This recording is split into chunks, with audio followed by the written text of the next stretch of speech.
There was a time when the earth breathed in silence, a time when no human called it home. The forests were seas of green, and the seas were oceans of light. Life flourished everywhere, free, wild, ancient. It was the Cretaceous, an age of colossi, of creatures so immense they seemed carved by gods. On solid ground, Triceratops roamed in herds beneath a sun that knew no winter. In the vast skies, enormous pterosaurs sliced through the air like living sails. In the oceans, monsters with fins and teeth ruled silent abysses. And among them, on land, the undisputed king, the Tyrannosaurus rex, 2 tons of muscle, claws, fangs, and an instinct as ancient as the earth itself. It was a world perfect in its ferocity. Every creature had a role, every heartbeat a purpose. Herbivores fed on immense ferns and conifers that blanketed entire continents.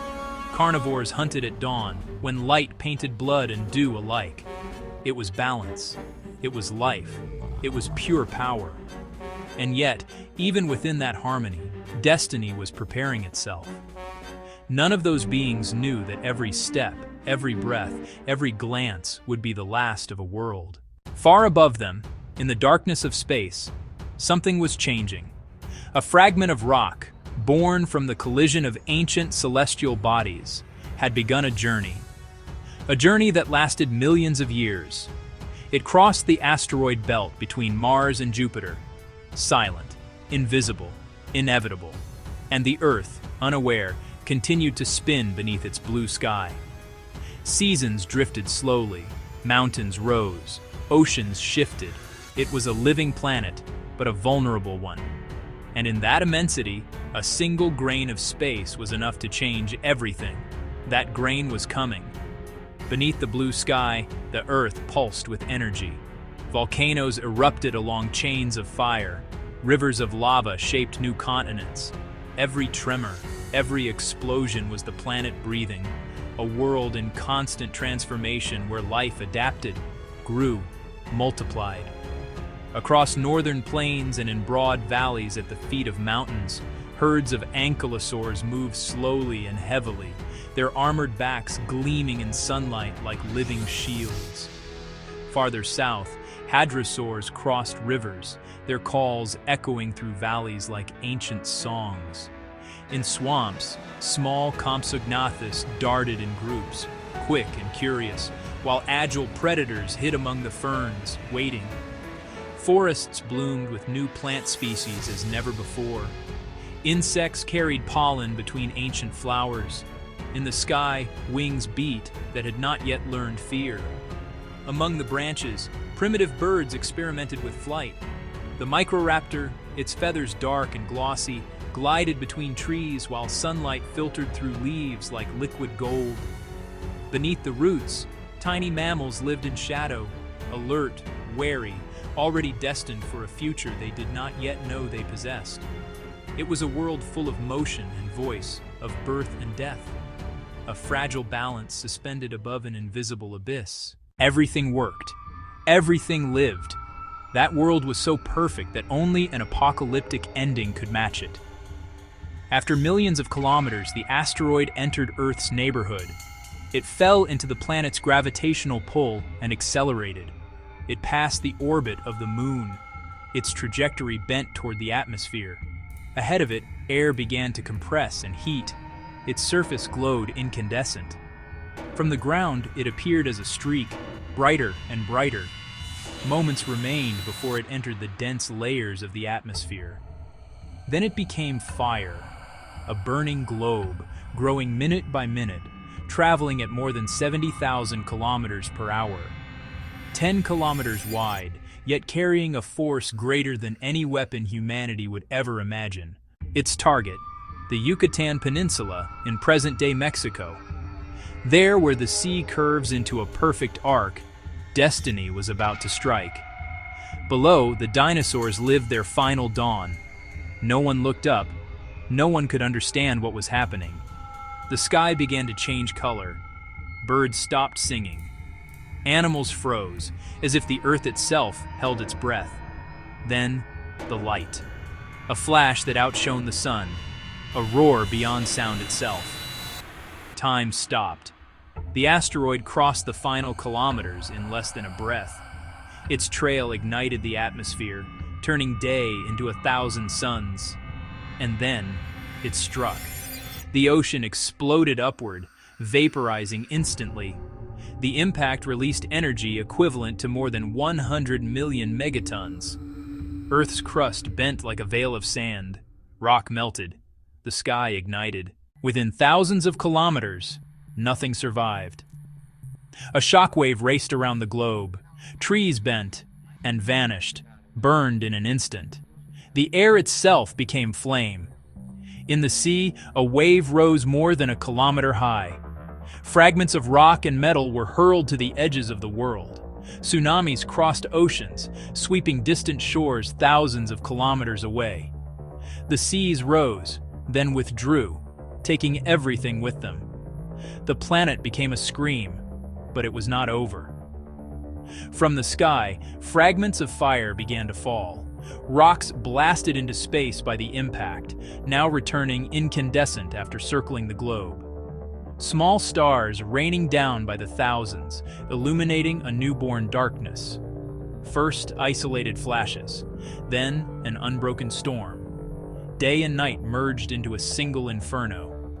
After the impact, Earth was no longer the same. Sunlight could no longer pierce the sky. Once blue, it became a wound of smoke and flame. The rain of incandescent debris lasted hours, then days. Each fragment that touched ground ignited new fires, new storms of flame. Forests vanished in a single breath. Oceans boiled, releasing poisonous vapors. Animals sought refuge, but refuge no longer existed. The air was fire. The ground was glass. Surface temperatures exceeded 1,000 degrees Celsius. The entire planet became a furnace. Even stone flowed like wax. The greatest dinosaurs fell, overcome by heat, by hunger, by cold that would soon follow. Because after the flames came darkness. Dust from the impact remained suspended in the atmosphere, for months, then years, blocking sunlight. The world sank into an endless twilight. Temperatures plummeted. Photosynthesis ceased. Plants died one by one. Herbivores found nothing to eat. When they fell, predators followed.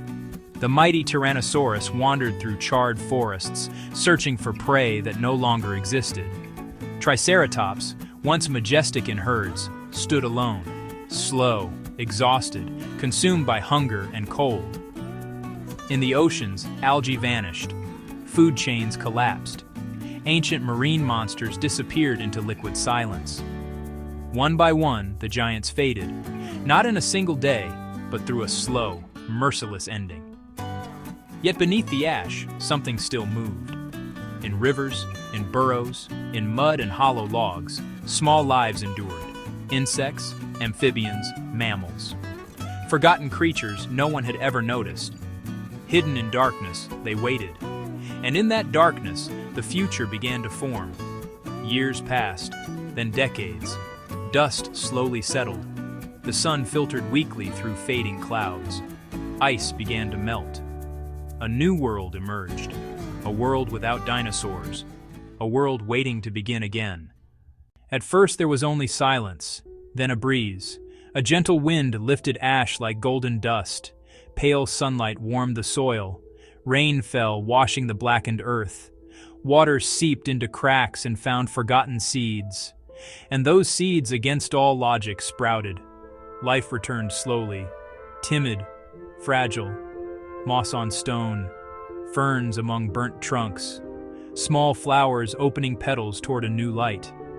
Insects reappeared first, followed by small reptiles, surviving birds, and the mammals who had waited in darkness. Those who once hid now crossed the plains freely. The age of reptiles had ended. The age of mammals had begun. The planet, wounded and transformed, began to heal. Mountains continued to rise. Oceans shifted. Winds reshaped deserts like invisible hands recreating the world. Earth had not forgotten what had happened.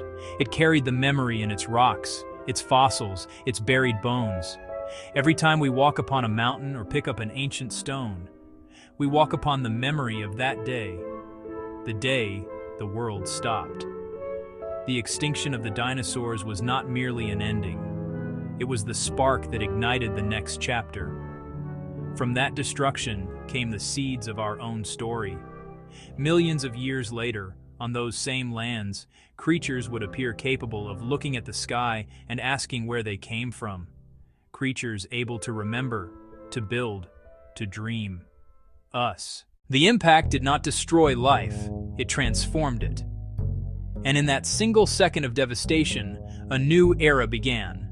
One day, perhaps, our own civilization will end. The sky may darken again, the tides may change, the stars may burn elsewhere, but life will find a way. Because life does not surrender, it transforms, it adapts, it begins again. It was not the end of life, it was only the beginning of us.